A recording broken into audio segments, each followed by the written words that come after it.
My question is to the Minister for Home Affairs. Will the Minister update the House on how the government is keeping Australian families safe and secure at home? Are there any risks to the government's approach?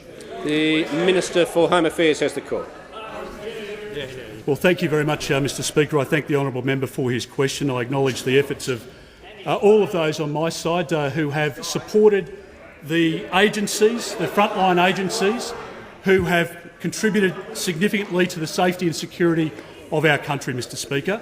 The Prime Minister, like me, like all of our colleagues, takes very seriously the investment that we put into the frontline services, not just the Australian Federal Police, but the agencies including ASIS, ASIO, the ACIC, Office of Transport Security, AUSTRAC, all of those agencies, Mr Speaker, which work day and night. The Australian public doesn't see much of the work that they do, but together they have been able to thwart 14 attempted attacks, and we know, Mr Speaker, that we have been happy to support them through an additional $2.2 billion, including $448 million in the 2018-19 budget.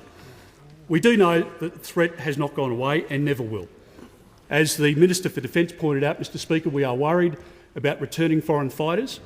We have over 1 million Australians who holiday in Bali, Indonesia, across Southeast Asia each year. We're worried about them, and we work very closely with our counterparts to keep those young Australians safe.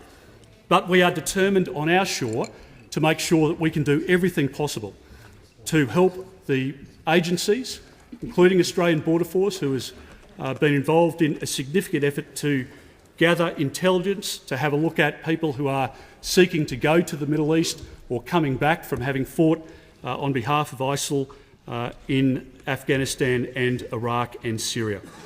We do know, Mr Speaker, that more than 200 people are currently under investigation for supporting groups in Syria and Iraq or for planning to travel to join the conflict. We know, Mr Speaker, that there is a lot that we've done domestically. We have cancelled Australian citizenship of people that would seek to do harm to the Australian public. We've denied the return of people coming back into our country, and the government is actively investigating ways in which we can legislate to make Australians even safer.